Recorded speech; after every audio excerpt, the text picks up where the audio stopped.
नमस्ते।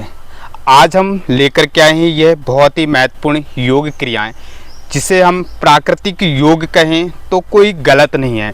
जब हम योग करते हैं तो कोशिश करें कि हम चार दीवारियों के बीच में योग ना करें, बंद कमरों में योग ना करें।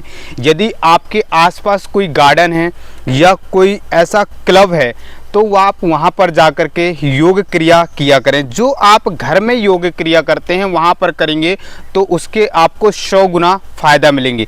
आप वॉक की जगह कुछ क्रियाएं करें, कुछ प्राणायाम करें। और जब अगर ऐसा आपको प्राकृतिक नज़ारा आपको मिलता है और प्राकृतिक नेचुरल स्थिति मिलती है, प्रकृति से आपको जुड़ने के लिए सबसे बेस्ट चीज़ होती है कि आप वहाँ पर प्राणायाम और ध्यान, मेडिटेशन और कुछ सूक्ष्म व्यायाम करें। ऐसा करने से आपके शरीर में एनर्जेटिक लेवल बढ़ जाता है, ऊर्जा आपकी जो है संग्रहित होती है शरीर पर और आप अपने आप को एनर्जेटिक फील करते हैं। तो आप आज सिर्फ हम नॉर्मल योग करने वाले हैं जो आप कर सकते हैं, और साथ में हम उसके बेनिफिट्स एंड और हानियाँ दोनों ही आपको बताएंगे। देखिए, आप जो नॉर्मल में ऐसे आप बैठ जाएं, इस तरीके से पैरों को जोड़ लीजिए और पकड़ लीजिए। ये बटरफ्लाई है। बटरफ्लाई डाइजेशन सिस्टम के लिए सबसे बेस्ट होता है और कॉन्स्टिपेशन के लिए सबसे बेस्ट होता है। आपको सिर्फ ये 2 गिलास पानी पी करके आपको ये बटरफ्लाई इस तरीके से आपको करना है। और आप जब ऐसे करते हैं, और जो माता बहनों को जो यूटीआई इन्फेक्शन की प्रॉब्लम्स हो जाती है तो उनके लिए यह बटरफ्लाई सबसे बेस्ट योग क्रिया है। इसे तितली आसन कहते हैं। ऐसे तितलियाँ उड़ाना, आपने देखा होगा कि जब तितली अनेक प्रकार के पेड़ पौधों का रस चूसती है, वह विषैले पौधे भी होते हैं परंतु उन्हें पचा जाती है। उसी प्रकार से आज की मॉडर्न लाइफ में हम लोग जंक फूड, फास्ट फूड्स खाते हैं, वह हमारा विष का काम कर रहे हैं। तो उसको यदि आपको डाइजेस्ट करना है तो आप बटरफ्लाई कीजिए। डेली प्रतिदिन 5 से 10 मिनट आप बटरफ्लाई करें, आपका डाइजेशन सिस्टम अच्छा रहेगा और आपकी इंटेस्टाइन अच्छी रहेगी। फिर दूसरी क्रिया, आप दूसरी क्रिया के लिए इस तरीके से ऐसे पैरों को खोल लीजिए, इस तरीके से फुल ओपन कर लीजिए।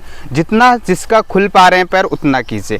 इसे कहते हैं त्रिकोणासन। त्रिकोणासन करने से आपकी लोअर टमी की जो प्रॉब्लम्स है वह खत्म होती है और साथ में आपका साइड फैट्स बर्न होता है। ऐसे दोनों हाथ शोल्डर पर खोलें, सांसों को छोड़ते ऐसे डाउन करें, ऐसे 1, और सांसों करते सेंटर आए, 2, inhale down, exhale down, inhale up. इस तरीके से आपको ये करना है।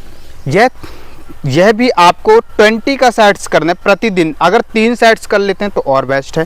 फिर इसके बाद आपको दोनों हाथ शोल्डर पर खुलें, ऐसे जानुप्रवृत्त आसन का अभ्यास करने से साइड स्ट्रेस के लिए, ऐसे 1। ये सबसे अच्छा होता है किडनी के लिए, साइड फैट के लिए। और जो माताओं बहनों के आजकल हाथ बहुत लटक जाते हैं, ये जो अपर आर्म्स होता है ना, फैटी हो जाते हैं, तो ये ज़रूर करें। इससे करने से ये जो अंडर आर्म्स की जो प्रॉब्लम्स होती है वह खत्म होगी। जिनको बहुत ज़्यादा स्वेट्स, पसीना आता है, जिससे पसीने के कारण ईचिंग बहुत ज़्यादा होती है, तो ईचिंग को अगर कम करना है तो आप इस तरीके से कीजिए। और ध्यान रखें, प्राकृतिक जो प्रकृति है उसके बीच में आप कोशिश करा करें कि वीकली 1 से 2 दिन आप समय दिया करें अपने आप को स्वयं के लिए, कि आप ऐसी जगह ढूंढ लें। फिर चौथी क्रिया हम बताएंगे। इस तरीके से आप वज्रासन बैठिए। वज्रासन सबसे अच्छा होता है, रामबाण आसन होता है डाइजेशन सिस्टम के लिए। फिर इसमें आप कैट पोज बनाइए। जिन्हें स्पाइन की प्रॉब्लम्स है तो वो ऐसे लुक अप करें और स्पाइन डाउन, फिर स्पाइन अप, लुक डाउन। इस तरीके से आप ये कैट पोज कीजिए। इसे मार्जरी आसन कहते हैं। इन आसनों का आप अभ्यास कीजिए, जिससे आपकी स्पाइन स्वस्थ रहेगी, आपको टेल बोन की प्रॉब्लम नहीं होगी, लंबर रीजन की प्रॉब्लम नहीं होगी, सर्वाइकल से नहीं होगा। तो कुछ यह स्थितियां आप कीजिए और साथ में आप प्राणायाम कीजिए, अनुलोम विलोम प्राणायाम कीजिए, भ्रामरी ऐसे प्राणायाम कीजिए जैसे